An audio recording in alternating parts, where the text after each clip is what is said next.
boy, is it hard. Yeah. Oh, we'd recorded an episode in our hotel room 2 nights ago, and we got a noise complaint from the room, one of the rooms next to us. Oh my God, really? Yeah. Well, at first we had like just a call, but just from the landline in the room, and then no one was there, and then we were like, okay, this is very spooky. Yeah. There's a ghost that's like, I don't like podcasts. And I don't even think we were being that loud. Not that loud, but I think we were laughing. Ghosts prefer telegrams. They don't want to listen to podcasts. I've never heard that before. Where did you get that from? My friend John Ghost told me. John Ghost. He's a buddy of mine. You know, they don't What lose was John Ghost like in life before he They don't became lose a their ghost? last name when they die. You know that, right? Well, yeah. Well, you know that he happened to have that name, and you know how we've spoken on the podcast in the past about how if your name's Lawrence, you're more likely to become a lawyer. If your last name is Baker, you have a higher likelihood of becoming a baker. So you're saying this guy, he used to be John Carpenter because that's what he did in life, and then he died. So he's like, well, let me just change my job title. Yeah. I was actually suggesting that his name was John Ghost in life, and then he was like, well, now I have to die because that's what I have to go fulfill. I think my we've true all purpose. thought that once or twice. I have to die. Well, right? now I have to die. That's happened many a time. Welcome, everyone, to Two Nosy Welcome Meerkats. to a new episode of Two Nosy Meerkats. I am Lucas. And I am Gabby. This is the only podcast In the world. existence. And Wow. we're introducing our guest. Our guest, he is the Florida man of the internet. I have been doing a little bit of touring with him, doing some shows with him around the tri-state area. Give a round of applause for Ben Brainard. Hello. Hi. Ben. Hello. Say hello to your mother yeah. for me. From me, not from you. You should also call your mother, maybe. I don't know. Wait, what who's their this person who you're talking to? The Name camera. them. The camera? Yeah, I'm No, talking- give them a name. It helps if you give it a name. John Viewer. John Viewer. They were more likely to become a viewer because their names Exactly. were John Viewer. John Viewer should call Mom a viewer and just tell her what's going on. This is the foundation of epigenetics. This is where it all comes from. What is Define epigenetics? epigenetics. Epigenetics is like Spell epigenetics.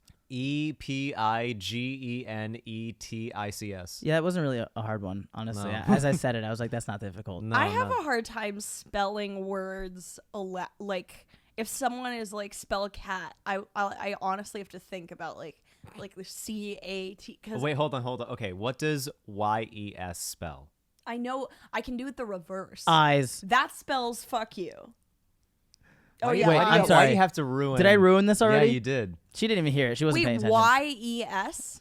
What's the spell? Yes, Okay, Okay. now what is EYES? eyes. Yeah. Yeah, if you do YES first, most people think Yeah, if you don't get ES. ruined by our I guest on the skipped it. podcast, I skipped the. that usually works. I skipped the thing. Yeah. Oh, yeah, whenever someone's trying to do a riddle, like Ben pops out of a bush and is like, actually. Oh I my am the riddle goblin. Ha ha ha! You have summoned me by asking a question. I'll tell you who it is after we record, but our friends Maxim, Allen, and David Dobbins, who've been on the podcast, they host a show called Two Virgins Comedy at a place, and they had an LA comedian to my come God, do yeah, their I love headline the story. to do like the headlining set, and he was a bit of a nightmare in that he was in the corner just like on his phone chilling, and like me and a couple other people, we were talking about Squid Game. And then he just, there's a little spoiler for anyone watching or listening. So he just Never interjects seen and it. just says, "Oh, the old man dies." He was just out of nowhere. He just chose to interject and Didn't he also eat paper? no. This not. He didn't eat paper. He took out a plastic straw out of a paper sleeve and then just started like chewing it. And then he like got it all in his mouth. He was just chewing.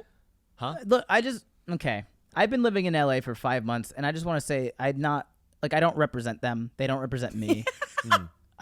This is not a thing that at no point in my life has my brain been like chew on that paper straw and ruin things for people. Ruined Squid Game specifically. Squid Game specifically. I have ruined things for other people. It's just not like that. Not in a What have way. you ruined for other people? Well, riddles. Riddles. Yeah, the EYES thing. I really ruined that one. I mean, Yeah. Fuck that up, major. You really cocked that up, big yeah. boy. So I mean, there's an example right there. Ruined that immediately. I used to ruin Harry Potter for people. I would Why? yell like, J.K. Rowling said Dumbledore is gay, and I don't know. I was like in 7th grade. I was so stupid. To be And fair, everyone was like, okay. If that ruins Harry Potter for somebody, they probably Are homophobic. cool Yeah. as hell. Yeah, Awesome.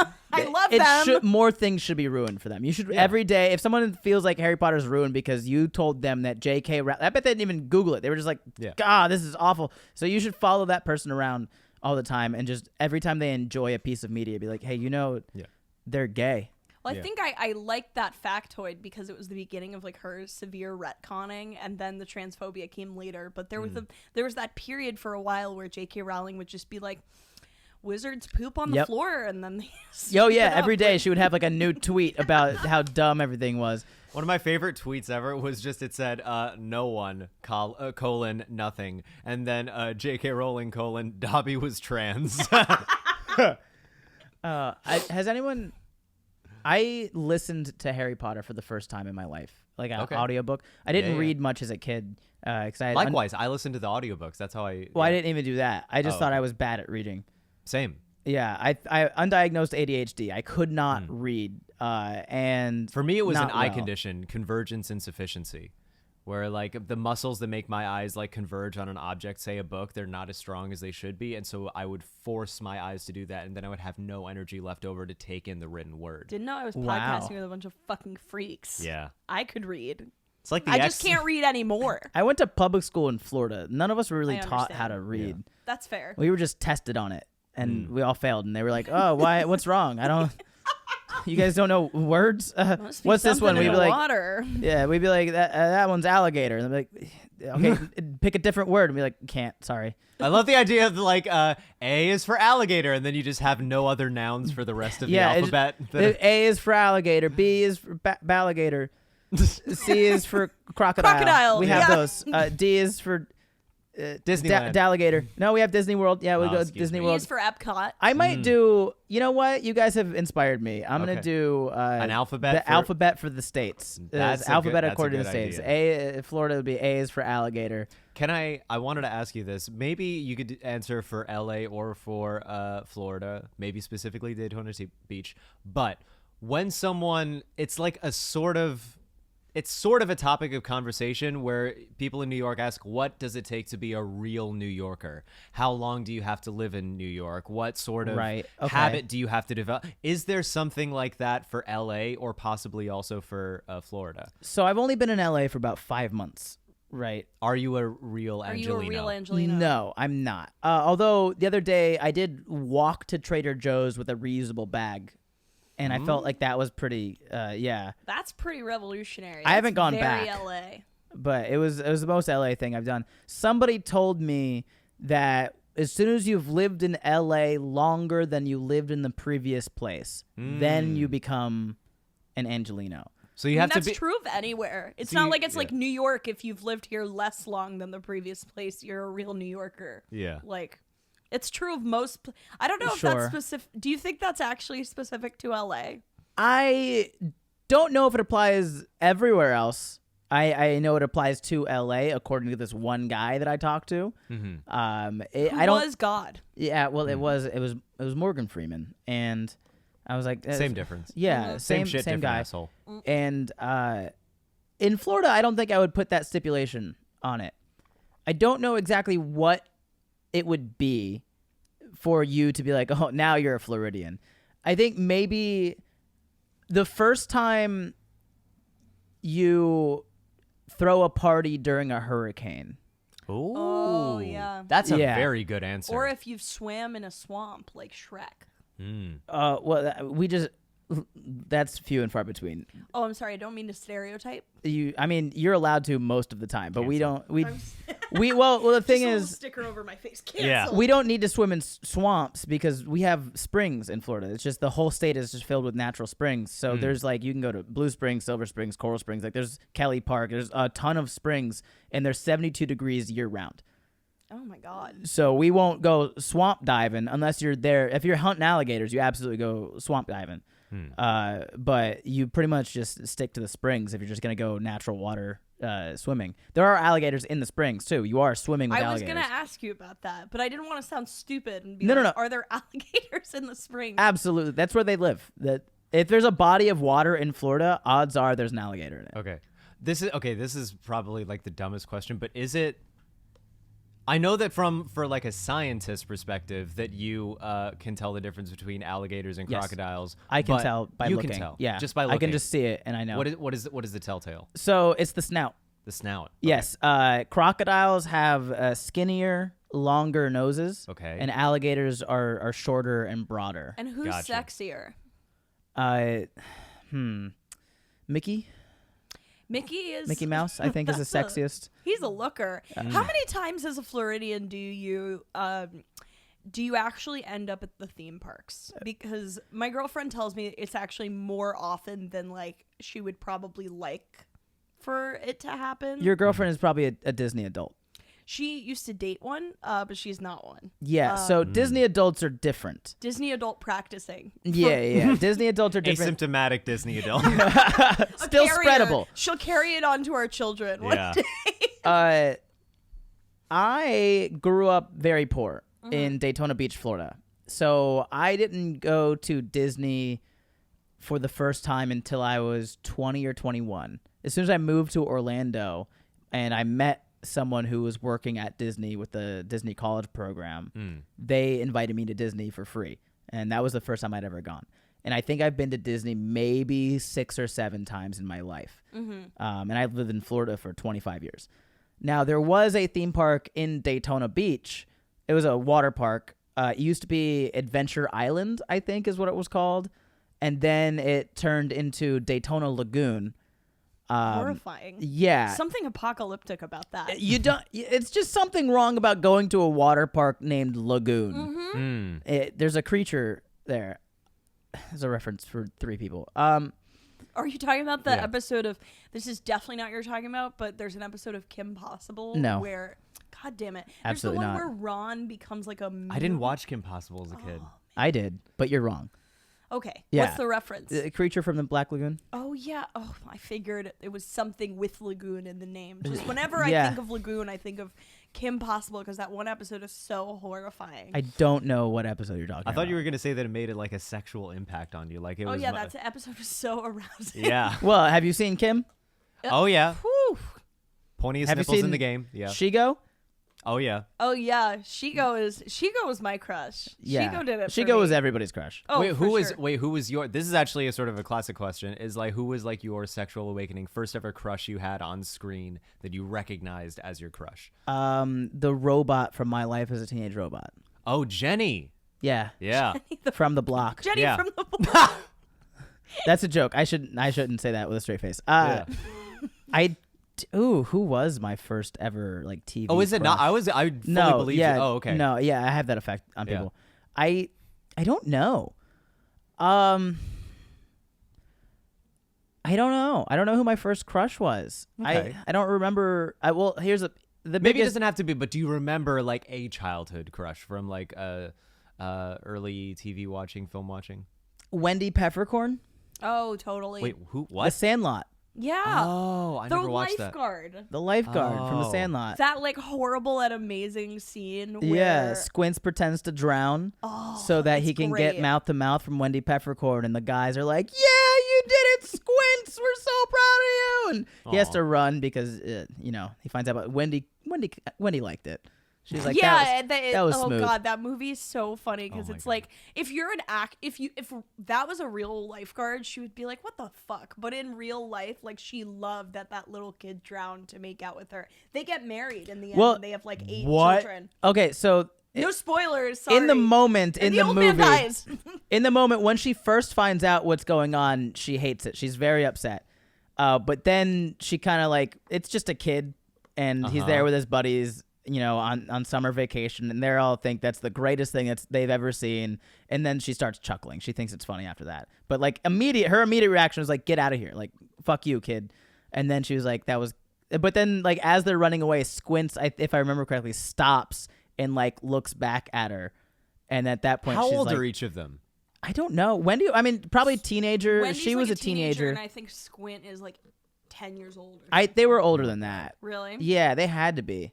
Did you To guys? play baseball that well during summer vacation? I don't remember being like good anything in middle school. Oh, that's true. So I'd say they were probably like 13, 14. I don't know that any of them were very good except for Benny the Jet Rodriguez. Well, Benny the Jet was the best. Yes. But Ham could knock a ball out of the park. You're right. I think it was just because he was big. He was roided up, that guy. They called him Ham because he was roided up on ham. He took out the properties of ham with a little needle and he shot it into his butt. All the powers of Ham in one boy. I follow Patrick Renna on like every social media just because I love that character so much. I used to have a T-shirt that said "You're killing me, Smalls" with his face on it. Oh my god! Yeah, when I was in college, one of my nicknames was Smalls.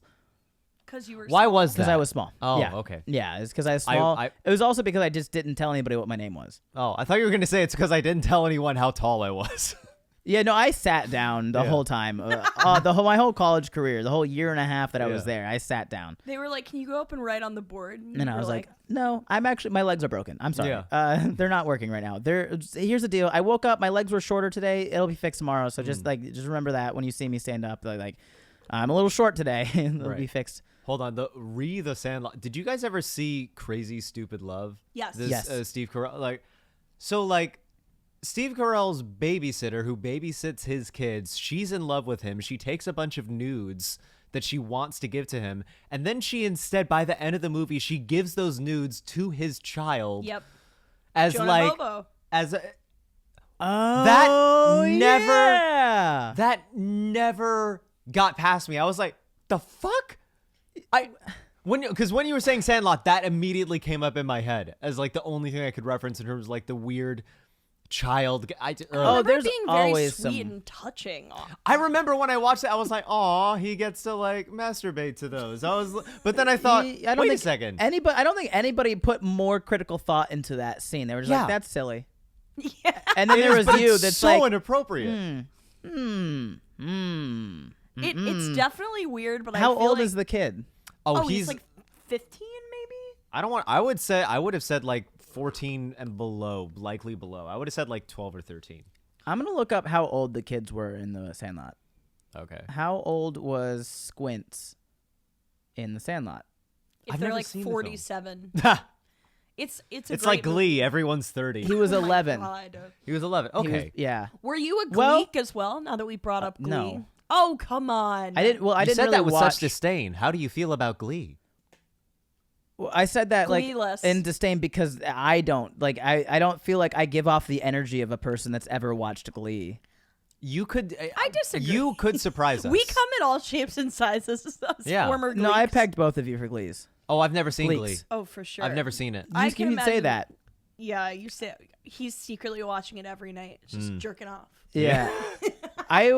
Okay. I didn't. baby- Babysitter- Lynch. Oh. His babysitter gave him a copy of a Glee VHS, and now he's jerking off. Was that ever released on VHS? I feel like that came Probably after. not. You guys are asking me a lot of questions about like childhood and stuff, Mm. and I had undiagnosed ADHD, and a big part of that is forgetfulness. Okay. So there's just a lot of parts of my memory that are just gone.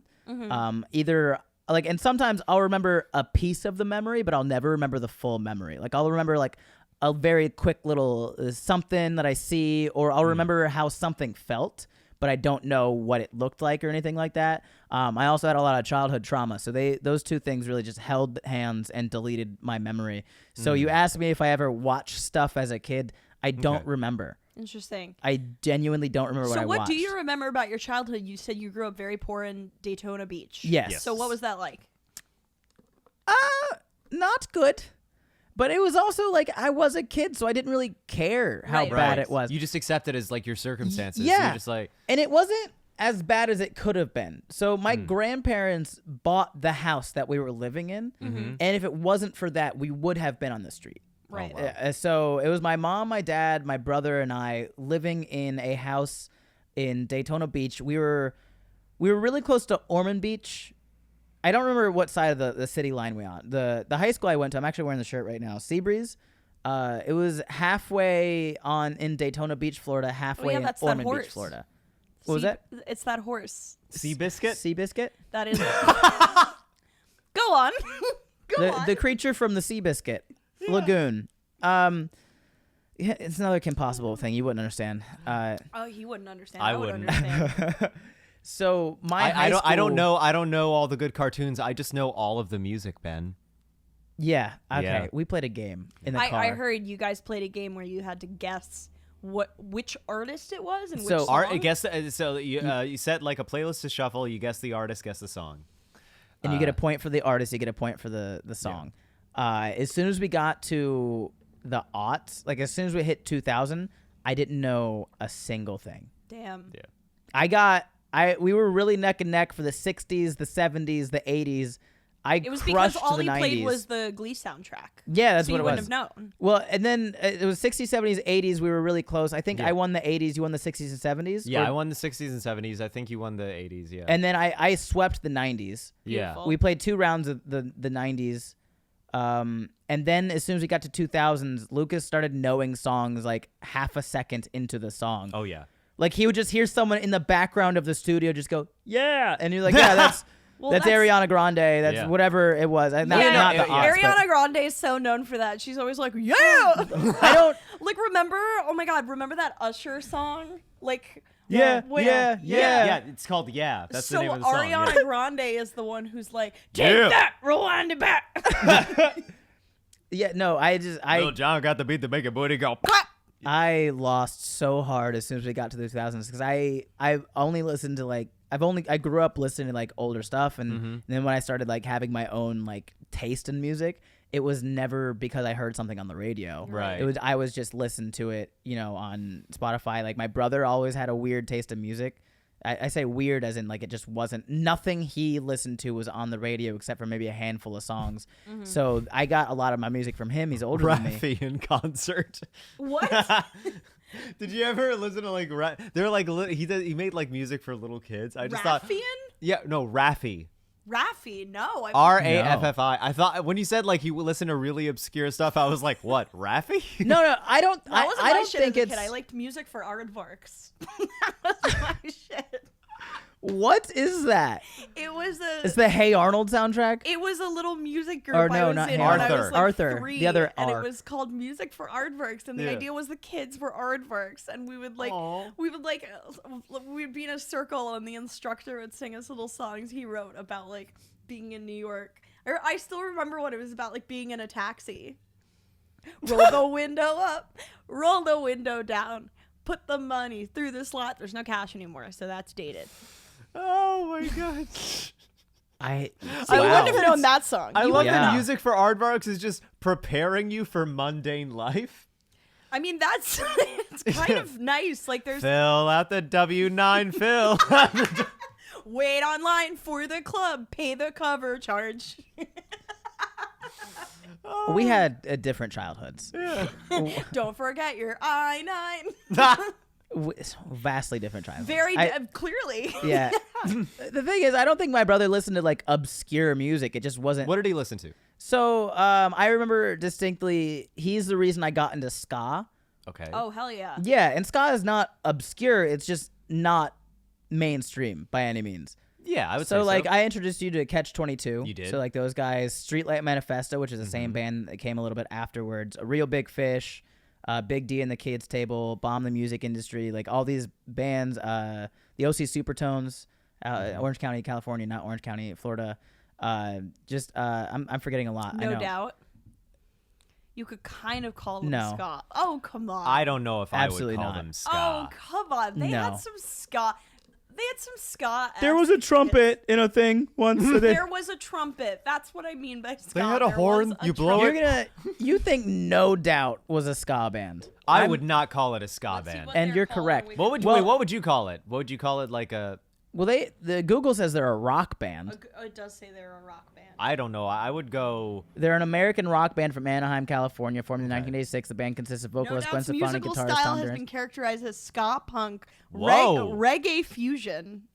Okay, I wouldn't call them punk. I don't know about that. I think reggae fusion is insulting to reggae. Yeah, where did you read that off of? Google. Googled Ask Jeeves, Mm. Yahoo Answers, I- Quora. Quora, I feel like it's where Quibi. Quibi. Oh my god, remember Quibi? Did you type in "is No Doubt ska"? I typed in no doubt ska. Yeah, you're gonna get whatever you're looking for. It is confirmation bias. I know. I just typed in no doubt, and Google was like, "That's a rock band." Okay. Which I'll agree. Are you with sure that they one. were thinking of the band No Doubt, or were they thinking of like the phrase No Doubt is Well- like so rock and roll? Well, when was No Doubt around? 90s, like Was it late 80s, early 90s? Were they in the late 80s? I think as well? Google said they were in 1986. I know Gwen Stefani is ageless. She's a vampire. But Yeah, like, so they started in 86. wow. Um, I didn't know they were around for that long. They're 86 years old. Yeah. Someone so in the YouTube comments can Gwen be like, Stefani was the "Gabby!" old woman in the Titanic. third wave ska It's been started. 84 years. So third wave ska started in the late 80s, but it didn't become successful in America until the 90s. Okay. So they may have had some influences, but they absolutely were not a ska band. Okay. And if they were, it specifically third wave. Oh, I'm sorry. Okay, I am listening and learning and Educating ourselves. Educating I myself. feel like you're just being sarcastic. What? I would never do that about the So about my knowledge childhood. you just there's a thing imparted we- to me. Yeah. So There's a thing we have in New York that you don't have on the West Coast. It's called sincerity. Yeah. And we have it in spades. Yeah, we don't eat acai bowls. Neither do I. My friend No, took we me just to an eat acai I ass. actually, place. yeah, we eat ass, not acai. Guys, I've been living on the West Coast for 5 months. Yeah, and it I'm shows. not a West Coaster. I I will grew up say- in Florida, which is its own island. I actually think acai is. People love to make fun of these things as like basic or whatever, but It's they're. I think Brazilian. Oh, Nathan it's Orton, delicious. Yeah. Nathan Orton has a joke about this. Like every time someone's like a basic bitch, it's just like they're talking about someone who made a healthy life decision. Like, what do basic women like? Yoga, coffee, acai. Like Coffee is far from a healthy decision. Yeah. coffee is rich in antioxidants. And also addiction. Coffee is. I disagree that coffee is unhealthy. Do you drink coffee? every day? Okay, yeah. And If I'm you addicted stopped, to would you it. get headaches? Yes. That sounds like a healthy decision to me. Well, I think that health is relative. To Health is a state of mind. right, and if you don't drink coffee, then you feel bad. So, and that's because so why would I stop? no, it's because you got addicted to a I want to poor. feel good. Yeah, I but wanna Yes, actually- feel- I've never had coffee in my life. I feel fine. I listen. Really? Yes. I have listened to doctors who said it's actually fine. If you drink coffee, just continue. If you don't start. right, Yeah, but it's cool. they're like, you don't start is Is there the any thing. doctor who's like just like even if you don't drink it, like just start, like No, just do it. absolutely not. I always want to hear that. You know, like when they say like 9 dentists out of 10 recommend this. I want to hear what the 10th is like. Well, the 10th one just recommends you go and like punch someone in the face and steal their Yeah. teeth. I'm not gonna. Okay, so like I went to City MD to get like some blood drawn for a test, and this dude, I'm not kidding, looked like Ted Nugent, and my he looked so weird, like really long hair, really oily, and he didn't look well. I like how you're describing Ted Nugent. Yeah. It's really long hair, Unwell, really oily. sick, pathetic. Fuck. No, but I mean Ted Nugent in like the mugshot. Yeah. That's what I'm talking about. Okay. He looked like that, and he did not give me the test that I asked for. I don't think he was ever going to give you what you asked for. If you Yeah. walk up to a man that works in a medical facility that looks like mugshot Ted Nugent, Yeah. you go to a different medical facility. Even if you're dying. The thing you is, just I was go somewhere online else. for a while. I thought I might as well roll the dice on this one, see I- if this works out. There are things I roll the dice on. None of them are medical. That's true. Some of them are food. A lot of them are Welcome to food. New York, baby. Yeah, we're taking risks. We're shooting up, what is it? Bagel. Shooting up bagel into the veins. That's what all the kids are doing these days. They're doing. Well, I mean, when I was growing up, I didn't go to a doctor or a dentist for like 10 years. Yeah. Oh wow. What was it like? Do you remember? Do you actually remember when you first went to the doctor? Well, I went when I was a child, when I was like real young, like Okay. baby through how we're like 4 or 5, I guess. And then I remember distinctly there just being a long gap until I was 11. Yeah. So I think I went about six or so years without seeing a medical professional outside of having to get a physical to play sports for school. Damn. Yeah. And I came out fine, I guess. That was a question mark at the end of that one. I feel fine. Are you secretly the leader of North Korea?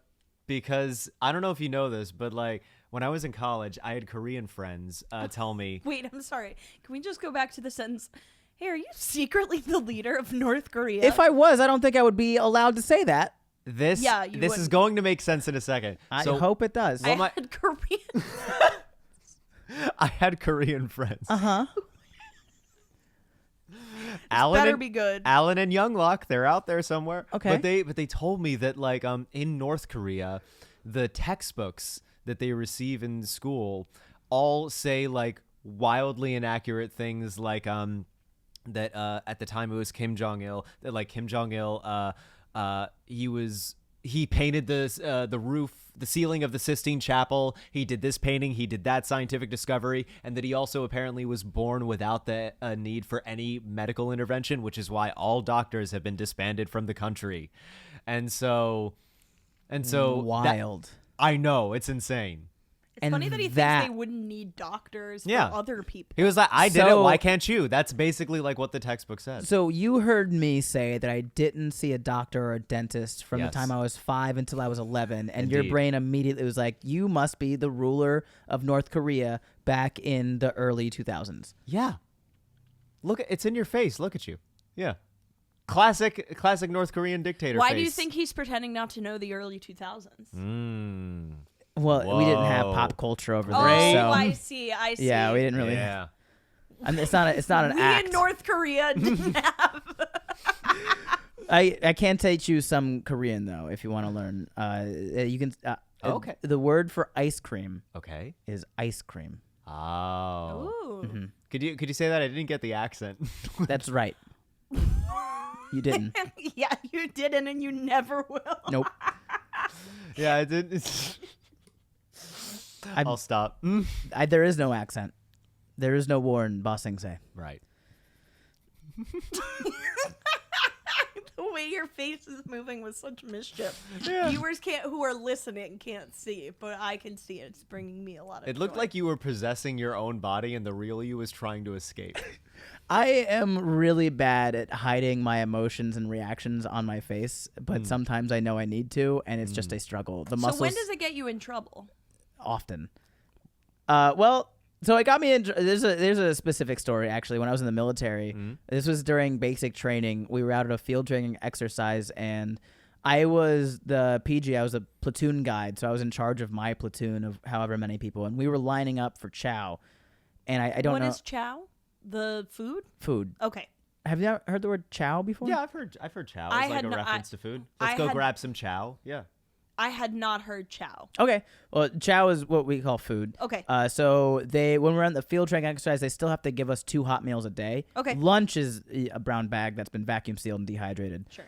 But breakfast and dinner are hot meals. They bring out trays and stuff, set up like a tent in the middle of the woods, and we file through, get our stuff, and go. And where I eat last, so I have to make sure that everybody in my platoon eats and is taken care of, and then I take care of myself. So I'm standing off to the side, counting heads, making sure that everybody's there and going through. And this kid, I say kid, he was like 28. How old were you at the time? I joined at 19, so I was the kid. I think there were maybe there were like 3 or 4 people that were younger than me there. Were you immediately leading a platoon at that age? Yeah. Wow. In basic, and not like in combat by any means, okay. but in basic, yeah. Who was the oldest person in your platoon? 35. Okay. Wow. Yeah, we called him Old Man.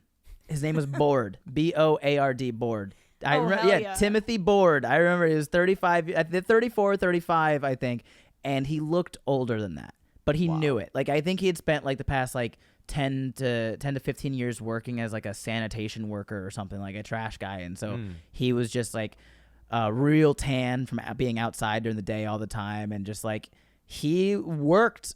He didn't really know what was going on most of the time, but if you told him to do something, he would get it done.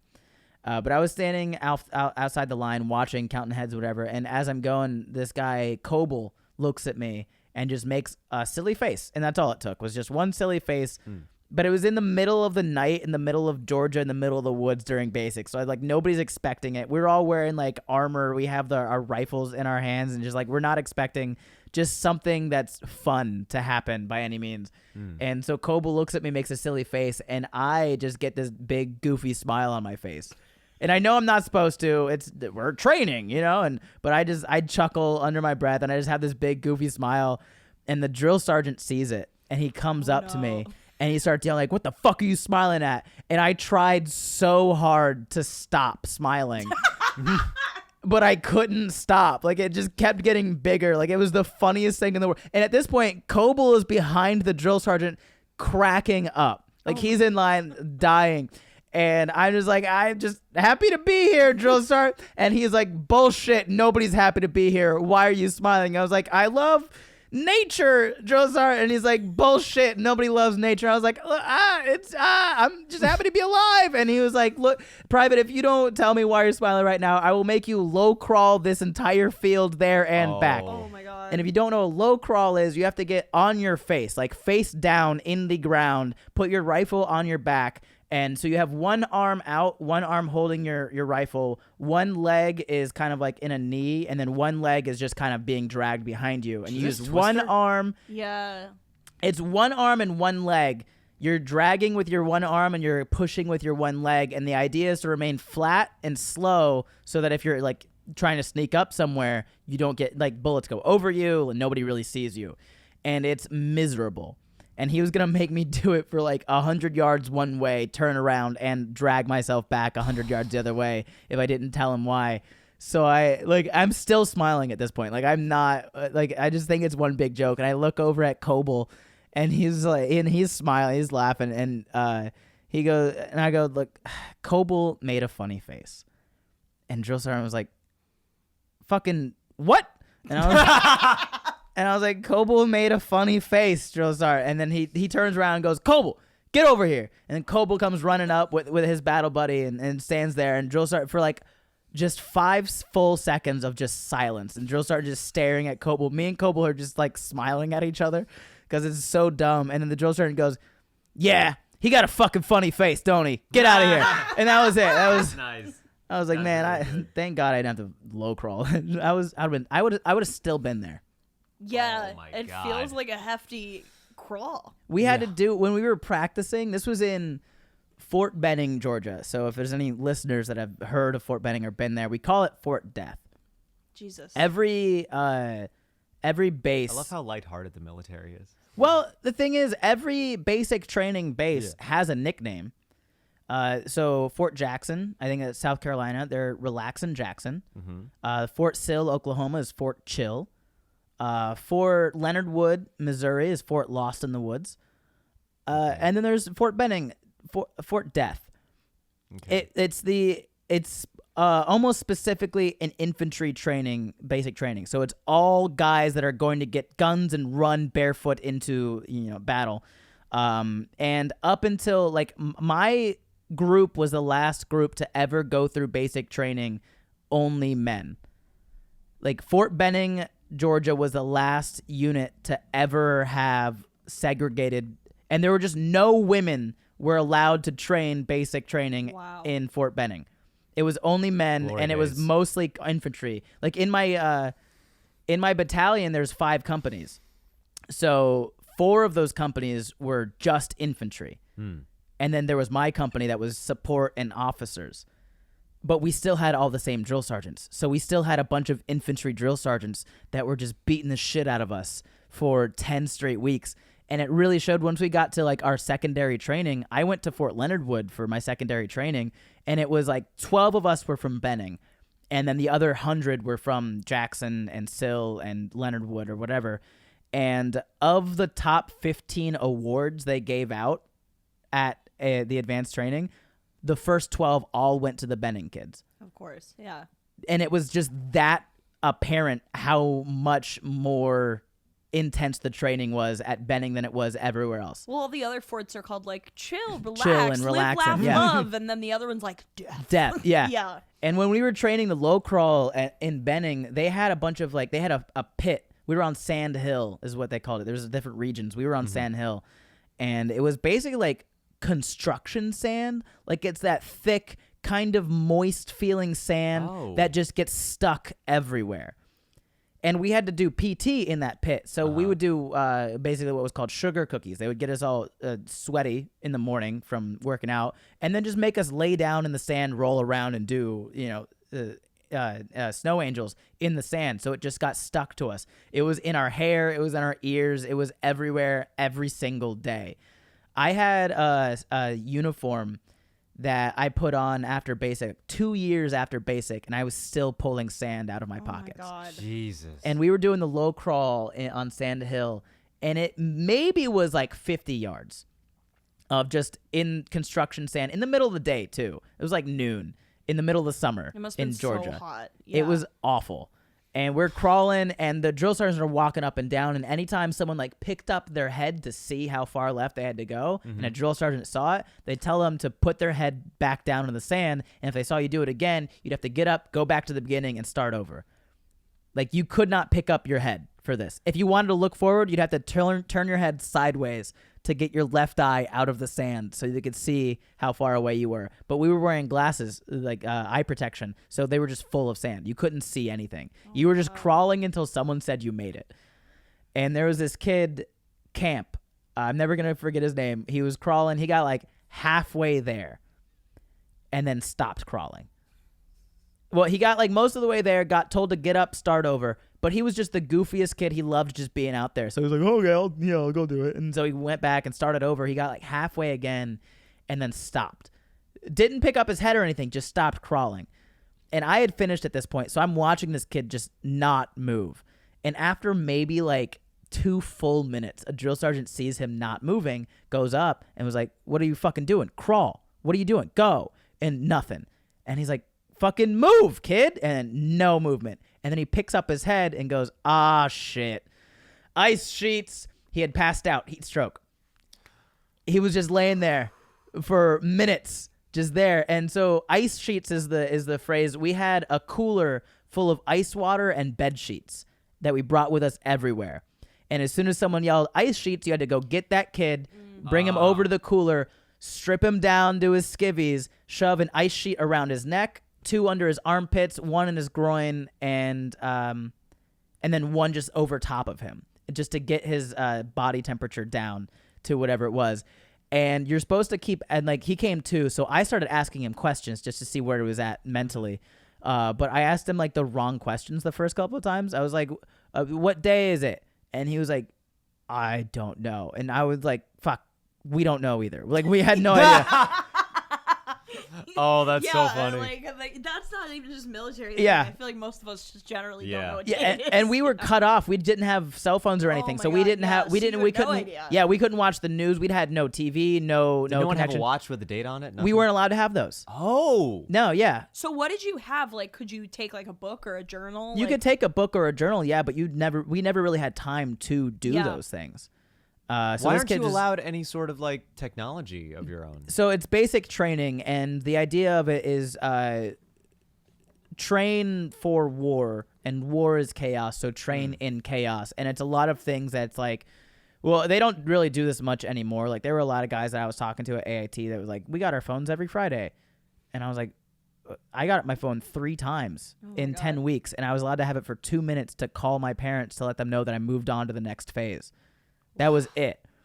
And so it's gotten softer, I guess, but the idea was just like train in chaos so that when you get to the chaos of war, it's not as chaotic. It's just a normal day for you. So we were just completely cut off. Like, you weren't allowed to have, there was no coffee. So anybody that was addicted to coffee going in, they just had jitters and headaches every day. There was no alcohol, so anybody that was an alcoholic, just jitters and headaches all day, every day. For like the first few weeks. After that, they were like, I've never felt better. And we're like, oh, I wonder why. I don't think people were allowed to have... Huh? I feel like you might want some coffee. I feel like that's the message you're giving us right now. No, I've never had coffee. I'm fine. So you're cut off from no phone, no outside world connection at all, and no... basically... any pleasures. Like we weren't allowed to have pizza for a very long time. There was a truck that went around that served like burgers and pizza. Was it just salads? Like you had to eat like No, they actually gave us good food. Oh, that's good. I was imagining it was like an ice cream truck, but for pizza, and you heard the jingle. You're like, oh, we can't do it. Oh. We call it the gut truck. There's things on bases called gut trucks, and it's basically like a mobile 7-Eleven. Whoa. Yeah, they have like Gatorades, energy drinks, burgers, pizza slices, like anything that you could want in the middle of nowhere. Uh-huh. They just have it, and you can call them. There's a number you call me, like, go, let me get the gut truck over by building 747 or whatever, and the gut truck comes jingling. They have a jingle. You hear it. You hear the song of the gut truck, and then it parks, and then you go up and you spend all of your money at the gut truck, and you just feel happy for like a few minutes. Oh my God. So like a canteen almost. Yeah. Like different. Yeah. It's basically what it was. I got to use the gut truck during a competition. This was after basic, after AIT. I was with my regular unit, and Can you tell listeners, by the way, what AIT stands for? Yes, please. Advanced Individual Training. Okay. So Okay. it's your job specific training. So there's basic, which is just we're gonna learn you how to be a soldier, and that's like shooting and rucking and equipment. Wait, and what's rucking? it's like a backpack. You ever gone backpacking? Oh, I know what a rucksack is. Yeah. Yeah. Rucking is just walking with that rucksack on. I see. So it's almost like just getting used to carrying that weight. Yeah. see, So okay. when I did the competitions, there was like, we're going to tell you have to go this amount of miles in this amount of time with this amount of weight in the bag. And the first time I did it, it was the best warrior competition. And we had to go 3 miles, maybe, I think it was 6 miles in 3 hours. But you had to have, I think, 40 pounds on the back, in the ruck. Mm-hmm. And I filled, so I got 10 pounds of that to be water. And I think I put like 5 more pounds of just snacks in there. I'm really good at packing food and drinks. Because as I go, the backpack just gets lighter. It's not cheating because they don't look. And as we're walking, and I had my sergeant with me, and this was like one of the first events that we did. So the first event that we did when we got there was the PT test, which is a physical training test. And at the time, the test was 2 minutes of push-ups, 2 minutes of sit-ups, and then a 2-mile run. And the max score you could get on it was 100 in each, so 300 total. I maxed it out. That was the first event that we did. And then I found out, someone said out loud, whoever wins this round of the best warrior competition has to come back in 2 weeks, which was Thanksgiving, to do the next round of the best warrior competition. And I was like, well, I don't want to do that. So Sounds intense. I ruined it automatically, though, because I destroyed the PT test. I was the only person to get a perfect score on it. And that was the first event before I knew. And so I was like, I'm just going to come in second place in every event. That way it looks like I'm trying, but, I'm not going to have to go give up my Thanksgiving to come back here. And by the ruck march, my sergeant hadn't caught on that I wasn't trying to win. And so I'm walking just at the most casual pace. And I had done cross country and track for 4 years in high school, so I knew how to pace myself. I was like 6 miles in 3 hours, bet. I can finish this at 2 hours and 45 minutes, no problem. And my sergeant was like walking with me, and he starts to like pick up the pace, and I was like, slow down there, man. Like, we have 3 hours whether we finish now or not. So we're gonna finish in 2 hours and 45 minutes. And he thought I was joking. And I was like, no. I have my thing. I'm timing it. And as we're walking, I hear the gut truck coming behind me. And so I turn around, I start waving it down. Like, hey, stop, gut truck. And it did. It pulled off to the side of the road, opened up the back, and my sergeant was like, what do you want? I'm like, give me a Gatorade and I think I said like a Rice Krispie treat or something, like one of the large ones. And so he hops on the gut truck while I keep walking, and he buys me a red Gatorade and a big old Rice Krispie treat. And then like a minute later, he comes jogging up behind me. He doesn't have a backpack on, so he's just wearing whatever. He comes jogging up behind me with the Rice Krispie treat and the Gatorade. And so I'm just drinking a Gatorade, just walking leisurely, dead last. And everyone hits the turnaround point after 3 miles, turns around and just starts seeing me walking super slow, eating a giant Rice Krispie treat and drinking a Gatorade. And they're like, what the fuck is that? And I'm like, gut truck. And they're like, yeah, but you're in a thing. I'm like, and I waved at him. I don't know, man. I wanted it. And they were like, fuck you. And I was like, I know. I did not come in last on that because a lot of the guys that started to run at the beginning, Yeah, they were like, oh, this a couple of them just stopped. Stopped. sure. They didn't even start walking. They just stopped moving and sat down. And so I passed like 3 people before I finished in 2 hours and 45 minutes. Yeah, my friend Wow. run the marathon. He said the same thing. Like people will like book it over the Queensboro Bridge and then they'll just stop. But Yep. I wanted to ask you, so what led to like Daytona Beach to military, then to comedian? Like where? When did you leave the military? And I got out March of 2021. whoa. Yep. 03/04/21 was my ETS date. So I've been out for almost a year. So Wow. you were in the military during COVID. Yes. So what was that like? It was so easy. Really? So this is actually another fun story. I'm an idiot, and It's always a good way to start a story. yeah. So for a while, we were not allowed to meet in person because of the guidelines. I was a reservist, so we just had a unit that we went to in Lakeland, Florida, I think, and we had to meet in person once a month, 1 weekend a month. But we weren't allowed to meet in person since like in March, like the beginning of March like 13th, I think was the first day we went on lockdown. In Florida. Didn't last very long, but it started on the 13th. Right. And we weren't allowed to meet in person because we were government employees, so we had to follow whatever the government guideline was. So basically for the last year of my contract, I didn't have to do anything. We met twice in person that last year that I was in. But we had to do Microsoft Teams. Over the weekend, we would have to log in at like 6 or 7 a.m. on Microsoft Teams and like participate in talks or whatever, but most of it was just death by PowerPoint. It was some guy reading PowerPoint slides until the PowerPoint ran out and then we would get paid or whatever. And it was awful. And so I posted a TikTok making fun of it because I was like, all I do is I wake up at 8 a.m., I log into Microsoft Teams, I put my phone on mute, and then I roll back in bed and I go back to sleep. And that TikTok blew up. And so the Military Times wrote an article about that TikTok. What? Yes. And they thought it was hilarious. They thought it was the funniest thing they'd seen because it was just a joke, which it was. Yeah.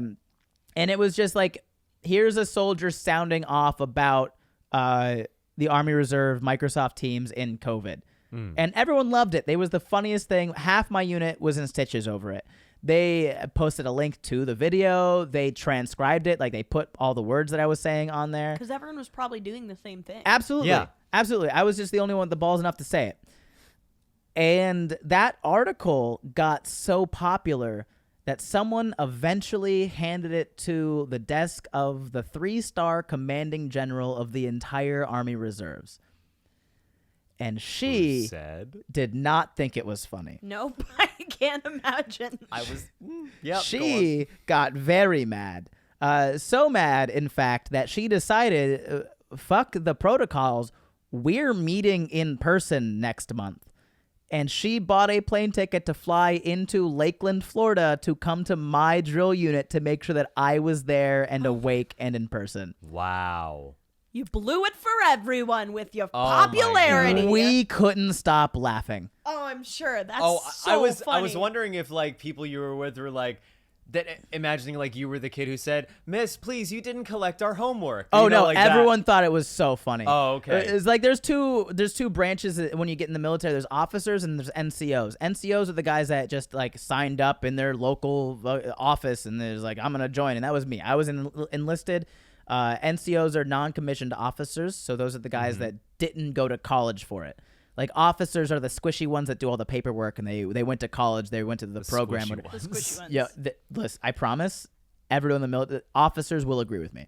I'm sure. They are the squishy ones, and they're happy to be the squishy ones. The squishiest people want to be squishy. Absolutely. Yeah. I'm very squishy. I would have rather been an officer, I'll be honest with you. Yeah. But, so the officers are the ones that kind of have to deal with the paperwork of stuff. And the NCOs are the ones that just do. And so the NCOs laughed. They thought it was hilarious. It came straight down the chain. Like, Sergeant Major thought it was funny. Sergeant Major below him thought it was funny.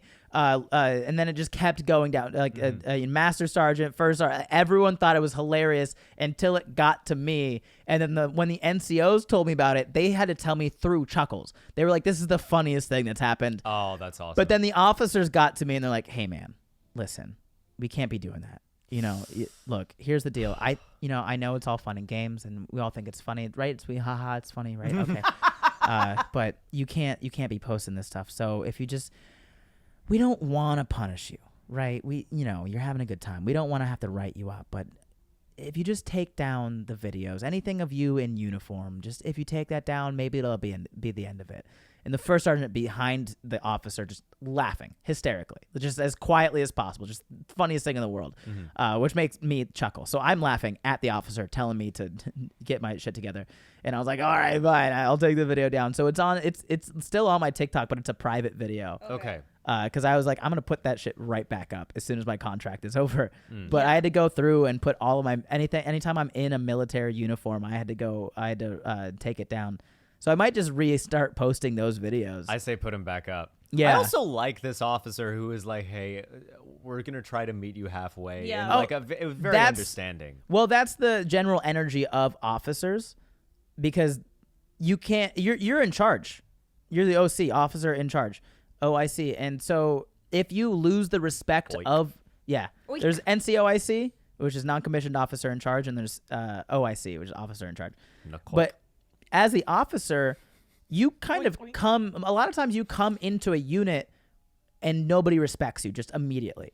Unless you come in with a bunch of accolades, like I did this, I did this, I did this, I did this, and you're like, oh shit, okay, cool. Extracurriculars. Yeah, basically, like officers that came in and they were like, I actually enlisted I went NCO and I switched over to officer. I've been to Iraq, Iran. I have all this. We'd be like, cool, lead us. Imagine they weren't like there as a soldier; they were just traveling.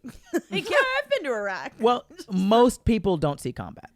Yeah, I guess. Even if you're on deployment, you still don't. Did you see any combat? No, I never got deployed. Okay. Yeah, I'm happy about that. Yeah. Oh, as am I. Yeah, as am I never got yeah. deployed. The closest I came to deployment, and I put air quotes around that if you're listening, the closest I came was spending a month in the Mojave Desert at National Training Center, NTC. And it's like basically just a big sandbox they've built to replicate, the Middle East. Right. And as far as I know, they were just trying to recreate a tropical location, but they were like, "Oh, we messed this one up." Yeah. Like, now it's a military base. All right. Oh, we fucked up again. Well, the thing about NTC, it's I went during the summer. So it was in the summer in the Mojave Desert, and it was just a full month in the desert, and we had to pack up everything was mobile. So as soon as you left, there was no trace that there was ever a base there. Wow. Everything you had got picked up, packed on trucks, and I was in a truck company. I was a truck driver at this point. So I had to be the one to pack everything up and drive it to the next place, unload it, and then everyone else build it. I got put on the morning duties for food runs. So every morning I would wake up early, go to the base, pick up the new racks of boxes of food, drive around the desert aimlessly, find all of the bases, drop off the new food, pick up the empty crates, bring those back to the main building, put the crates down, and then go back to my base. And there were a couple of times where we got to the new base location before the base had jumped. So we were just in the middle of the desert with no sign of life in any direction. We're like, well, this is what the GPS coordinates say. So we just had to sit there for hours before the base jumped there, and then we just put the food down, picked up their old stuff, and got along. There were a couple times where we dropped off food, and as we were coming back to our base had jumped, so there was just nothing left. Oh my God! And we're like, I guess we're going somewhere else. But during this, every time I did a food run, I would take a box of food, something out of the food crates. So sometimes it was like a box of Nutri-Grain bars. Sometimes it was just a box of MREs, which are meals ready to eat. It's the brown bag, and it's a full meal, and they have like snacks and stuff inside of it. Usually everyone has a packet of like peanut butter or cheese spread. Sometimes there's like bacon cheese spread, bacon jalapeno cheese spread. And so I would take all of those pieces out of every box of MREs and get empty cardboard boxes and organize them. So I had boxes of like raspberry, boxes of blueberry, Nutri-Grain bars. We had boxes of like trail mix. We had all of the snacks in the MREs organized alphabetically. And word got out that we were the gut truck on base. So anytime they saw a truck like Q416 or whatever we were roll onto a base, I'd have soldiers walking up to like knocking on my passenger door like, hey man, you got some apple spread? I want that apple jelly. I like the idea that like during kind of a high stress situation like this, you see these like grown tough men being like little kids. Absolutely. Yeah. I want apple and we juice. are. Yeah. Like I want, because we didn't have juices, we had powders that you would add water to and it would become something. So like they had milkshakes that you would just add water to and it would become a vanilla milkshake and it was good. But kids would just come knocking. Adults, full-grown adult. 35-year-old man called bored. Yeah. Everybody calls everyone kid. It's just what it is, kid or guy. They would come knocking on the door and be like, "Yo, you got some peanut butter and apple jelly?" And I'd be like, "Yeah, dog. What you got?" And they'd be like, "I got $2." And I'm like, "All right, come on." I'd like give them some fucking crackers and some peanut butter jelly. I'll trade you for some orange slices. I love that that's what it was. I love that no matter the environment, there's always room for smuggling. Absolutely. And I was bartering. We were the Han Solo truck. Can I tell you that when my grandfather was in prison, he was put in prison for 6 months wrongly as a political prisoner, and he in his that's cell, what they all say. Yeah, it was wrong. All right. Hey, he told me himself. I believe him. All right. He only broke 2 kneecaps. You gonna throw me in prison for 2 kneecaps? Oh, come on, you got more than that. Yeah, the reason why is because his cousin did a governmental coup and they thought he was involved, but he wasn't. You know how people on Instagram are like, I did a thing. It's like, I did a coup. I did a coup. I was just a little coup. I'm always doing the coup. But he told I'm cuckoo for coup. I'm cuckoo for the coup. Oh, that's the title. I'm writing it down. Oh my god. I was thinking what the title would be. I was thinking, gut truck or for death, but no, cuckoo for coup. Oh god. Cuckoo anyway, for coos. so but he told me that that he had like cellmates that would scrounge onions so that they could because it was like a very good source for flavor, whereas otherwise like the prison food was really bad. And he always asked, he was like, why do you ask for onions and not for something better? And they just said, tomorrow it's your turn. That's the only thing he was told. Whoa. What did he ask for? And he was like, I guess I want onions. He was like, he almost salt. Yeah. Onions, I mean, they're prominently featured in the movie Holes. Oh, yes, very This big is plot another point. thing. You reminded me. So there's a constant comparisons between military and being in jail. Like we say a lot of the same stuff. What are you in for? What did you do on the outside? How long until you're out? Like that stuff constantly. And people we had tattoos. Lot of tattoos, cigarettes. And so we all had a lot of pockets on our uniform. There's just so many pockets. And everybody always had just interesting things in those pockets. Why was I like that sounds like a dream? Like women's pockets are like not good enough. Imagine women joining the army just for the pockets. Like I don't want to serve. I'm telling you, go to an army surplus store, buy some ACU pants. So you have regular pockets, you have back pockets, you have thigh pockets, and you have ankle pockets. Ankle pockets? What are you gonna put in there? Well, so I had a tourniquet. Apple jelly. I had a tourniquet in one ankle pocket. Oh, and fair then, enough. And then I had better than apple jelly. I had man, I think I had a multi-tool in the other one. It's basically a Swiss Army knife, but it was a bit bigger, so like a sharper knife and like all of that, and it fit perfectly in my ankle pocket.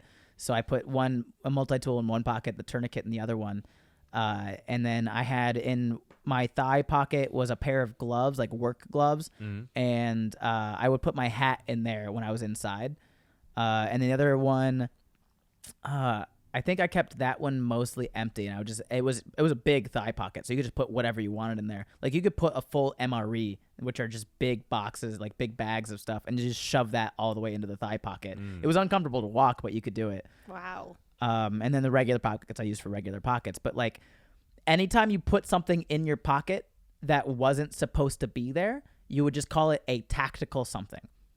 And there were guys, it was very common on your tac vest for guys to put like inside of one of like the grenade pouches. It wouldn't be a grenade. It would be like utensils, like forks and knives. So they'd be like, this is a tactical fork, officer. Yeah. Oh my God. But nobody would ask him about it because everyone had stuff like that. There was a guy that I know, we called him X because you can't pronounce his last name.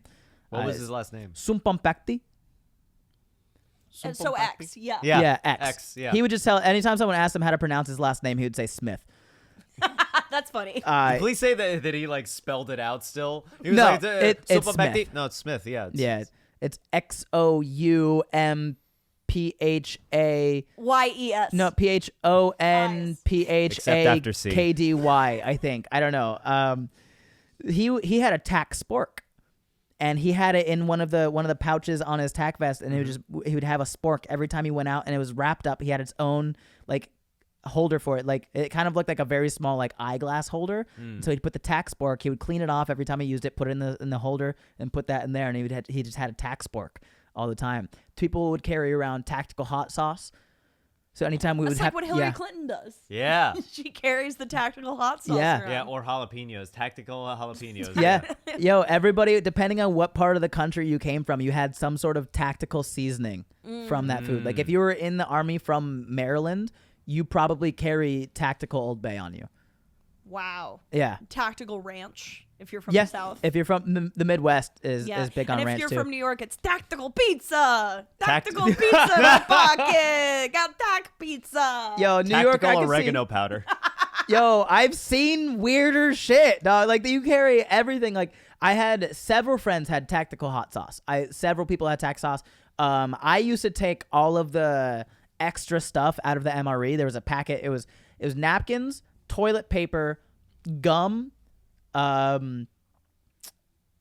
spork, plastic knife, salt and pepper, and I think coffee grounds were in every packet of MREs. And I would take all of that stuff out. And so I had a tactical utility pouch.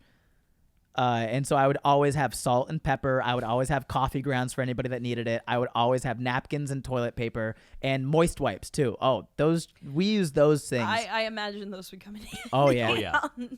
in the military. Yeah, in the middle of the desert. desert too. So I just constantly had a pocket of like, what do you need? Oh I my have it. God. I was You Batman. were the Swiss Army knife of Yeah. the group. Yeah, the Yeah. multi-tool. Well, I But not eventually a tool. I eventually switched jobs from truck driver to supply specialist. So I literally had everything. If you needed it, I was the guy that ordered it. So everyone had to be nice to me at that point. I've been that at an office. It's very different than the military. Oh, it's so powerful. Isn't it? But it is powerful. Oh, I'm sorry, Janet. You need pens? Oh, sorry. I couldn't help but notice you didn't get me anything on my birthday this past year. So, you know what? I think the store's out of pens. They're like, really? I There's just Staples around the corner. Yeah, but they don't really do that. We don't order from Staples, Janet. So you can go buy pens yourself if you like to. But it's going to be a little bit if you want the office pens. For listeners who couldn't see, he just did a little flick of the wrist. I was just kind of picking some stuff off my little knee there. Yeah, sorry, Janet. You're out of luck. Yeah, what is on that? one. Oh, your emotion? Oh, whoops. Oh, flick those emotions away. Whoopsie daisy, folks. Janet. Sorry about that. I like vanilla cupcakes with blue sprinkles on them. No idea why I'm telling you this, but Yeah, you'll get me it next year. We'll wait and see if you get pens. that's then. what it was. Next man. birthday, if you're around. Yeah. How much? She's like, are you going to murder me? No, I'm out of the job. Come on. How much time do we have left on the? Oh, we could. I was thinking around now would be perfect to get into listener submissions. I mean, yes, I did want to ask one more thing, which Hit is it. like, so now that you're out, when did you start like doing stand up again on stage? So I started doing stand up while I was in. Okay. I joined at 19, and I was still living in Daytona Beach. I was going to Embry-Riddle Aeronautical University. And so I went the summer after I turned 19, came back, did a semester over the fall. Went to AIT over the winter. Came back, did another semester, the spring semester. And then that summer after I turned 20, I moved to Orlando. And I wanted to go full-time active duty military. But while I was waiting for the paperwork to go through, I just got bored. It was like 6 months for that paperwork to go through. So I went to an open mic. I saw a sign for it. I went to it. And so summer or fall, probably around fall. No, I think it was in March. It was in spring. Late March was the first time I ever did an open mic at 20 years old. And so I had been in the military for about a year at that point. A year and like a week I had been in. And I started doing stand-up. And like as the paperwork got processed, I got like better at stand-up.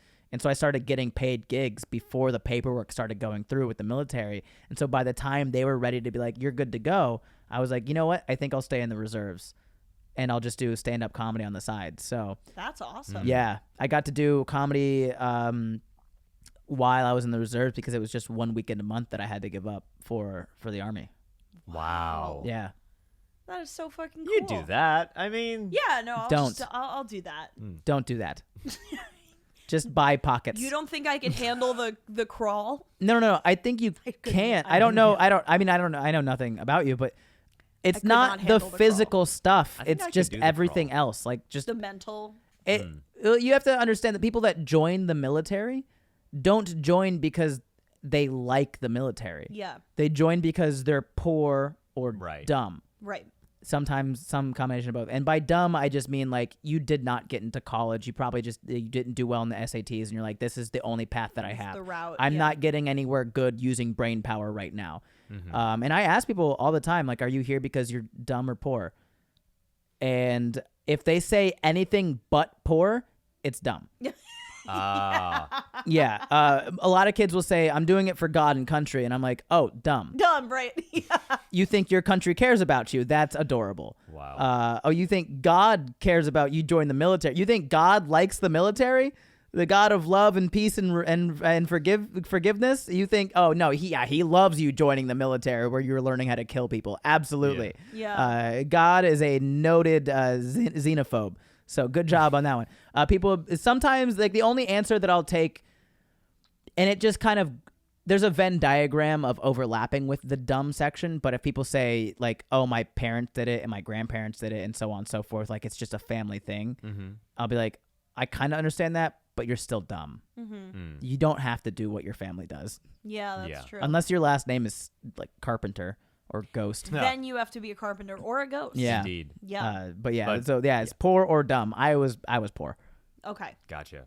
So. And now you're dumb. No. And yes. I never got smarter. What a great so, button. All right, and now us three beautiful dumb people are going to help our children who write into this podcast Aw. asking for advice. All right. Actually, this is less advice. It's more of an open-ended question for us. Hey, guys, love the show. Thank you. Imagine I wrote this one in. Ghostwritten. That's all it says. Hey love guys, the love show. the show. Yeah. Gabby is really hot. If you here's the actual question: if you were the star of a movie, who would you pick as your dream team? Who would be your director, love interest, best friend, and villain? What kind of movie would it be? Whoa. This is pretty open-ended. I would go. I know who I would want, but you go first. Okay, so I actually have an idea for a movie that I'm going to make eventually. Okay. And the main character, I mean, I'd like to play the main character. He's like very loosely based around me. Just in the fact that he moved to LA to do stand-up comedy and is just really sad all the time. So me, That doesn't sound like anyone. No. yeah, no one. So he's the main character. He's also the hero and the villain of the story. Like it's a lot. I've thought this out a lot, and I can tell you guys, it's gonna take a long time. So we probably can't do it on the podcast. But there's also the ex-girlfriend who's a villain, but then doesn't like you don't hate her. There's also a character that I describe to people as dirtbag Jason Momoa. Okay. So like really hot, but you're like that's toxic. Would he be played by Jason Momoa? I would love it to be played by Jason Momoa. Who would play your ex? I mean, the ex in The story. ex. Yeah, you were right. Your ex. It would be. Hey, I don't want to assume. No, it's fine. Ooh, I don't know. Get I'd your like. real ex to do it. I don't really have any of those. I've never dated someone for more than like 2 months. So 2 minutes. 2 minutes. Never dated someone more than 2 minutes long. I don't know. I'd like it to be like a thing where we moved there from like Indiana, so I'd like it to just be like a very normal looking person. Like I don't want them to be like what you're like. Oh, Scarlett Johansson is in this. I don't want That would be crazy if Scarlett Johansson was in the movie playing. her Yeah. ex. Multiracial Scarlett. I have an Asian girlfriend. Asian American Scarlett Johansson. I think I could like if we toned down Anna Kendrick. I see. Yes. Yeah, Okay. maybe that. But I also like I have a not so secret healthy internet crush on Gracie Lawrence. She's half of the band Lawrence. Her brother Clyde and her are in a band called Lawrence, and I have know this band. That's fine. I'll show you them. Okay. I have it's a Lawrence and the Machine. yeah. It's a not even. It's not much of a secret. I for sure have a very healthy crush on Gracie Lawrence. So maybe one day I'd have her play. Because your crush doesn't drink coffee. Yeah. It's a very healthy crush. I assume she does. No. I'm saying your crush on I see her what you're doing. doesn't drink coffee. I ruined that again. It's I'm very sorry. healthy. Forgiven. Ruin the riddle. Anyone else in this movie or involved directing the movie, perhaps?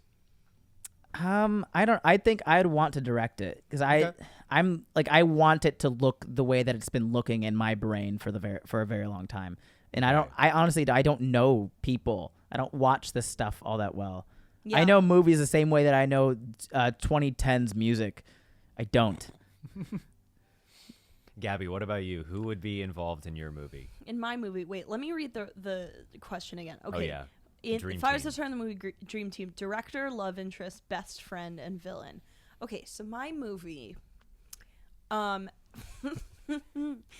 you ever heard of the Teenage Mutant Ninja Turtles?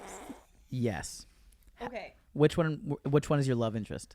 Raphael? He's the badass. Raphael for sure. Yeah. Okay. So it's a movie where I play the star, and Raphael from the Teenage Mutant Ninja Turtles is at the grocery store with me, and I drop my groceries, and then I see these like green fleshy hands like picking up my kale, and I like look up and I stare into his eyes, and it's Raphael. And and you go, is that a dagger in your pocket, or are you just a turtle? Or are you just a turtle? It's actually not a dagger, and it's not even involved with him being a turtle. He's just rock hard for me right away. So we meet at the grocery store. Yeah, shell power. That's who would director would be. Who directed the original Teenage Mutant Ninja Turtles? Martin Bay. Scorsese. It would be Martin Scorsese directing. Was it really Martin Scorsese? Of course. I would love. Would you have actually been convinced if I said that? I don't know why, but yes. All right. I would have loved it. So it would be it. Martin Scorsese. It would be a mob movie. Okay, so me and Raphael, we fall in love, right? I could see that. Me and Raphael, we fall in love, but it turns out he is in a turtle mafia. And I become his mob wife because I'm a devoted and good woman. And the whole thing becomes a referendum on like truth and light and love. Like, is it okay what I'm doing? Like, is it okay that I'm doing it in the name of love, even though my husband is killing people? Wow. He also, remember that boner I told you guys about at the grocery store? Yeah. So it's literally a condition he like can't turn off. He's hard like all the time. It's shell power. It's called Shell Power. That's the name of the movie. There's a lot of sex scenes. Like, there's actually like more sex than there isn't sex. It's like The Room. It's just like cut to sex scene, the same sex scene again and again. Oh, and that'd be who plays my best friend, Tommy Wiseau. Nice. I actually would love if I ever direct a movie for Tommy Wiseau to be in it in some way, because I think The Room is just like, I know everyone knows about it at this point. It's like maybe Chugi to even bring it up, but it's so brilliant and it's so much fun. It's what? Chugi. You know what the teens say? Chugi? CHEUGY. What? It's a new word. It's a new word. You can look it up on the New York Times. The dictionary is full. Yeah. Yeah. You're like, fuck. No No more words. no more new words. Yeah. Chugi, basically, like, what do you explain it? Let me see if I understand. It's sort of like when you try to be young, hip, and cool, but you totally miss the mark. It's like not even that. It's like worse than that. It's like Elon Musk's Twitter feed is Chugi. The minions are Chugi. Cringe. Yeah. It's a little bit like cringe. So just use the word that already exists. Yeah, but that's Chugi. Yeah, it's Chugi to not say Chugi. I'm a chug then. You're call me a chug. I'm the biggest. Chug. I'm the biggest. I'm the chewiest chug. You got me. That's what this whole podcast was about. It was about getting you to admit it. Yeah. Balloons fall from the ceiling. All right, He said it. He finally said it. We got him to say it. Oh, God. So, okay, mine would be the Teenage Ninja Mutant Turtles sex movie. Lucas, what would yours be? Okay, I think I would want to do like a heist type movie, a la Ocean's 11, like something like that. But how many oceans would be in yours? All seven. All seven. Okay, good. All seven. It's me. And, Are we doing this geographically correct, or are we just doing this based off how many times? It's me and then anthropomorphic oceans. that are so half that are of the all Wonder part of the Twins. team. Yeah, but It's the boy from the Wonder Twins. what? That's his power. Oh, I never saw that. So the Wonder Twins, when they would knock their rings together, Wonder Twins powers activate. The woman could turn into an animal, any animal, and the man could turn into a body of water. So it'd always be like a giant eagle and a bucket of water. Like that's. Oh my god. It was dumb. Wow. His power was so stupid. So your thing would have to be better than that. It would have to be better than that. I think the head of our team would be Salma Hayek, and that's my love interest. Hot. Super hot. Mm-hmm. Yeah, and I'm kind of like her boy toy. Like she runs everything, but she decides if and when I do anything. I think you're just describing your sexual fantasy. Oh yeah. Look, I'm not gonna kink shame you, but I am gonna tell you to stop talking about it in front of me. I'm not gonna kink shame you, but I am gonna call a hotline. She just says she snaps her fingers and my pants come down. It's magic, and she has total dominion over everything and everyone in the movie. So this is just a sex movie about Salma Hayek. How is this any different than what I said about the Ninja Turtle? At least my movie didn't have any sex in it. Yeah, it's boring. What honestly, studio's gonna buy that? But my movie directed by Taika Waititi. I think that A genius. He would make it classy. He would If make it great. if I was I don't know. My vision for my movie is a lot darker, so I don't think Taika Waititi's vision would. You say that, but he could be very good. He could be dark, yeah. Yeah, but it's also very silly. I guess. Yeah, I guess think he would be perfect. If there would be a director He's that the I would perfect let director. do it out besides myself, Yeah. it would have to be Taika Waititi, but nobody else. Nobody else? Okay. All right then. So one more. Let's do one more. Here, you read this one. Okay, so a bit of backstory first. I'm 14, male, and most likely bisexual, and I'm friends with this guy, who is the same age and also bi, and I happen to have a huge crush on him. There is just one problem with that he is already dating a person who I consider to be one of my closest friends. Not only this, but if I were to tell him, it would most likely ruin most of my friendships and make it extremely awkward in most of my classes, as I'm close to him in almost every class. So my question to you is, do you think I should tell him, or would it be better to forget it and maintain my friendships? Ooh. Tell him. Tell him. You're 14. Nobody you know right now is gonna be your friend when you're 30. Tell him. That was so fuck these people. encouraging, but so negative too. Lucas, when did I meet you? Last year. Yeah, I haven't seen anybody I went to high school with in, I think, a couple years, except for one. Literally, my best friend, that's it. I see him every so often. I have like a small handful of friends that I've kept in touch with. I mean, since but that's high the school. part of, like, you grew up in New York City, and you're still here. Yeah. I left my hometown. I never see those people again. The only time I see. talk to them is when we play fantasy football together. Right. Okay. Yeah. And that's only, like, a couple of them, you know? Nobody since graduating high school, nobody's ever actually asked me about high school. Like none of what you're going through right now, listener, is going to matter. And I know it sounds like your life is meaningless, but like in the grand scheme of things, it kind of is. Whatever you're doing right now, none of it is that important. And I know it feels like it is because that's the only view you have. The only perspective in your life that you have right now is what's happening to you right now. But I am 11 years older than you.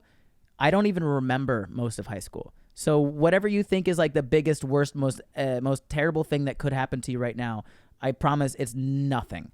It's not even going to be a blip on your radar. So don't hide who you really are for the sake of keeping a 14-year-old relationship with some friends. And by the way, if you come out as bi and you're friends and it ruins friendships, those weren't good friendships to have anyway. I think it's that they don't want to date the friend in their friend group because the friend is dating somebody else. Yeah, I think they're everyone already knows with someone. everyone's bi at this point. Okay, but even still, just Yeah. saying that part out loud, like I'm attracted, like I have feelings for you, if that ruins friendships, those weren't friendships. Well, that's true. They were just people Very that true. were nearby. And I know it seems like the entire world right now, but it's not. Absolutely So don't hide don't hide yourself. Don't try to become the thing that you think people will enjoy, because none of this is going to matter. And in a couple years, you're going to kick yourself for not being who you are. Yes. Yeah, that's pretty good advice. That's pretty solid. And I also sometimes think crushes do tend to have a mutual element to them if you notice yourself having feelings for someone. So it is Speak for possible. yourself. Oh, Lucas has a crush on me for many years. Oh, yeah. He has told me. One day. No, but I definitely had like crushes that were unreciprocated, and I was petrified at the idea of telling them and being honest with myself. But it's one of those things that this is like, even if it's not that bad in the grand scheme of things, it is like a personal hell you need to walk through. It is, and it's something you need that you will come out on the other side of. This is just one of those things that you need to. For your own sake, this is a thing you need to do, I think, to be honest. Best path out of awkward situations like this is talking. If you don't actually vocalize your thoughts and your feelings to the people that need to know them, then you're going to forever be trapped in a weird, awkward position in your life. So it might be awkward at first to sit down and be like, hey, I'm bi, I have a crush on you.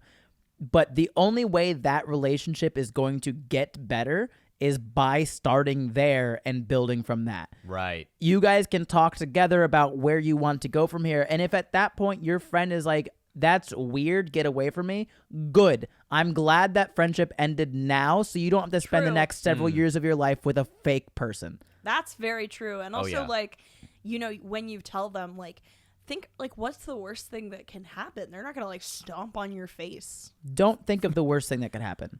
Well, don't do that, because First, there's a I would lot have of to bad ask you, things. would you please get on the ground so we can stomp on your face? Well, the worst thing that could happen is just not that bad. The worst thing that could happen is if they are a real friend. If they are, the worst thing that can happen is if they're a fake friend, and then that's not even that bad because you get them out of your life. I think it's gonna hurt. Yeah.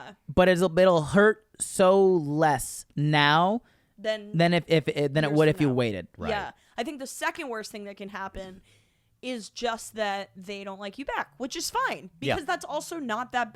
What I'm trying to say is the worst thing that can happen is not that bad. Yes. Right. Because if they don't like you back, you just go, okay, I'm not going to be weird about it. Let's just be friends. Like, at that point, you find out it's basically the same thing as like what do you do when you like somebody that doesn't like you back? You take those steps to figure out how to maintain that relationship in a healthy way that doesn't cross boundaries, and also maybe take some steps back for yourself just to distance yourself.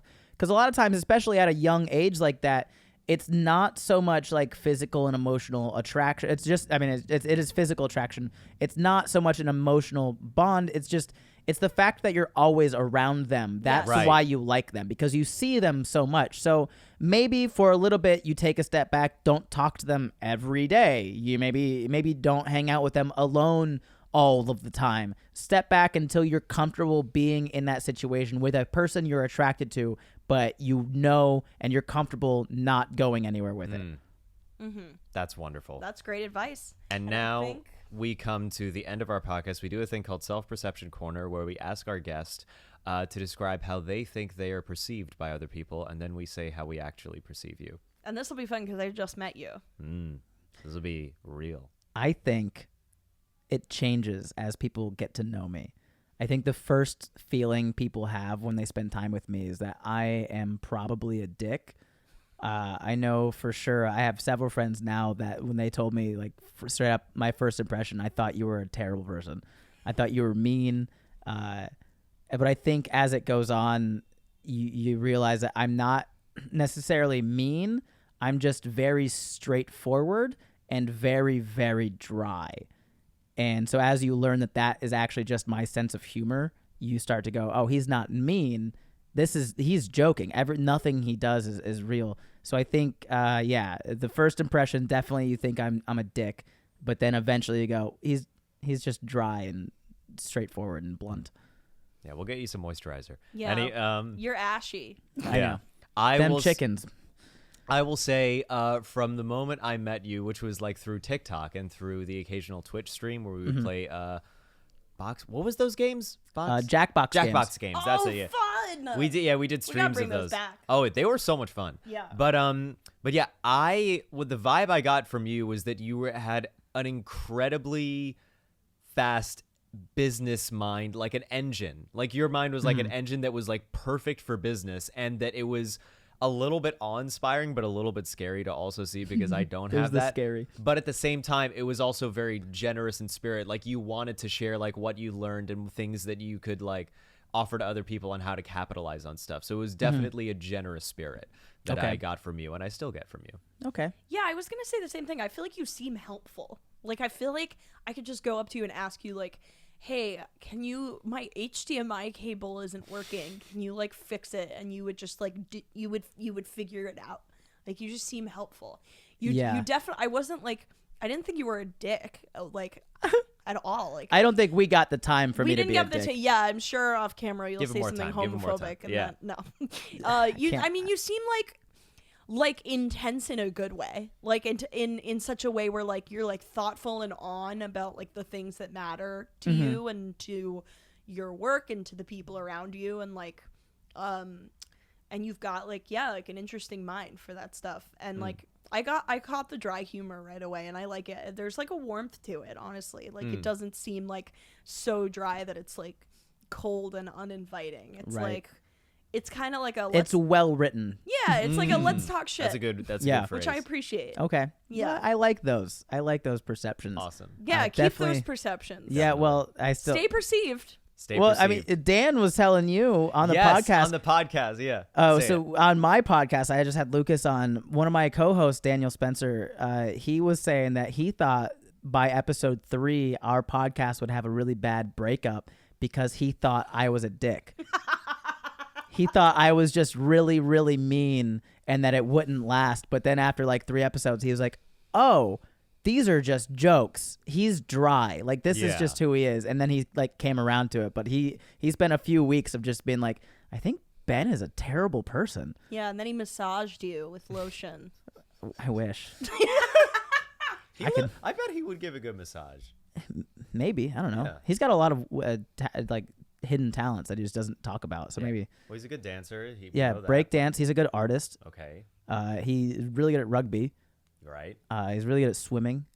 Damn, he does everything. He's a Swiss Army knife of a person. Yeah, he's an ex-Mormon, so he can tell you about. He can be Mormon as well. Yeah. So he can recruit. Yeah, he's really good at that. All right. Well, that is the end of our podcast. Thank you so much for coming on. Would you please plug and promote anything that you would like? Sure. When is this episode coming out? This will be coming out audio on Monday, video on Tuesday. What? Okay. What day of the was that? 11? All right. So wait, Thursday, 18th, 19th, 20. 21. So 22, the 22nd, and then the 23rd. When the Thanksgiving bells start to chime. Cool. Yeah. So if you didn't know, my name is Ben Brainard. I'm sure it's in the link there. You can find my website. It's benbrainard.com. It's spelled Brain, A-R-D. And I have a bunch of shows. I do stand-up comedy. I do sketch comedy online. I'm just Ben_Brainard on like everything. But I have a lot of stand-up shows coming up. I'm doing a Florida for the Holidays tour. Or a Home for the Holidays tour, I guess, because that is my old home. So I will be in Vegas. I will be in Little Rock, Arkansas, Birmingham, Alabama, Panama City, Florida, Atlanta, Georgia, Orlando, Ocala, Gainesville, Tampa, Naples, Dania Beach, Fort Lauderdale area, San Antonio, Dallas, and Phoenix. To round out the end of the year. Busy dude. As you got deeper into Florida, I was like, "What the fuck is any of this?" Well, I was doing a whole Florida tour. Yeah, Epcot. I'll probably spend a couple days at Busch Gardens. I'll go see a couple local hockey games. We got the Jax Icemen. They tweeted at me one day, inviting me. Or I think they put it on TikTok. They invited me to ride on their fan Zamboni. So I'm gonna have a few days off. I'll probably go see a Jax Icemen game, and then I'll see the Orlando Solar Bears, my hometown team. Nice. Fuck yeah. All right. Well, that has been our episode. Thank you very, very much, Ben, for coming on the podcast. Thank you. I'm happy to be here. Yes. And viewers and listeners, we will see you next time. And Toodles. Be sure to fuck the turtle. Fuck the turtle in your life.